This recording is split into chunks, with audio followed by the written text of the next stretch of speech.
সামাজিক যোগাযোগ মাধ্যমে মহান মুক্তিযুদ্ধ, বীর মুক্তিযোদ্ধা ও মুক্তিযোদ্ধা পরিবারকে কটূক্তি করে জগন্নাথ বিশ্ববিদ্যালয়ের কিছু শিক্ষার্থী যে কটূক্তি করেছে ও অবমাননা করেছে, এর প্রতিবাদে আজকে আমাদের এই মানববন্ধন।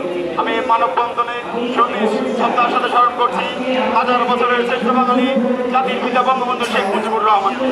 এছাড়াও শ্রদ্ধা আবরে স্মরণ করছি ৩০ লক্ষ শহীদ, ২ লক্ষ মা-বোন, এছাড়াও যারা মহান স্বাধীনতা যুদ্ধে অবদান রেখে গেছেন তাদের সকলকে আমি সচিত্র শ্রদ্ধা করে স্মরণ করছি। প্রিয় উপস্থিতি, আপনারা জানেন সম্প্রতি সময়ে ওটা নিয়ে একটি আলোচনা চলছে। আমরা ব্যর্থহীন ভাষায় বলতে চাই, এই যে ওটা থাকবে কি ওটা থাকবে না, ওটা রাখা হবে কি রাখা হবে না, ওটা সংস্কার করা হবে নাকি বাতিল করা হবে, এই নিয়ে জগন্নাথ বিশ্ববিদ্যালয়ের সন্তান ও প্রজন্মের কোনো মাথা ব্যথা নেই। কিন্তু এটাকে উদ্দেশ্য করে যারা মহান মুক্তিযুদ্ধকে অস্বীকার করবে, যারা বীর মুক্তিযোদ্ধাদের নিয়ে কটূক্তি করবে, কিংবা যারা বীর মুক্তিযোদ্ধা প্রজন্মকে কটূক্তি করবে, তাদের এই জগন্নাথ বিশ্ববিদ্যালয়ে কোনো স্থান নাই। শহীদদের রক্তস্নাত এই জগন্নাথ বিশ্ববিদ্যালয়ে দাঁড়িয়ে আমরা বলতে চাই, এই জগন্নাথ বিশ্ববিদ্যালয়ে কোনো ধরনের যারা মুক্তিযোদ্ধাদের নিয়ে কটূক্তি করে কিংবা মুক্তিযুদ্ধকে সরাসরি অস্বীকার করে, তাদের কোনো ছাত্রত্ব হিসেবে থাকার অধিকার নাই।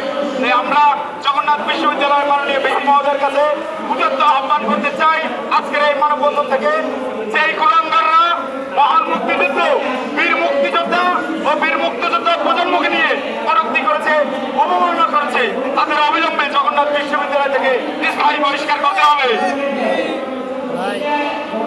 এছাড়াও আমি আমার ভোটার ভাইদের যারা আন্দোলন করছেন তাদের উদ্দেশ্যে বলতে চাই, আপনারা আজকে যে আন্দোলন করছেন, আপনারা আজকে যে কথা বলছেন, এটা আমাদের বাবা দাদারাই আপনাদের এনে দিয়েছে, আমাদের বাবা দাদারাই আপনাদের বাক স্বাধীনতা এনে দিয়েছে।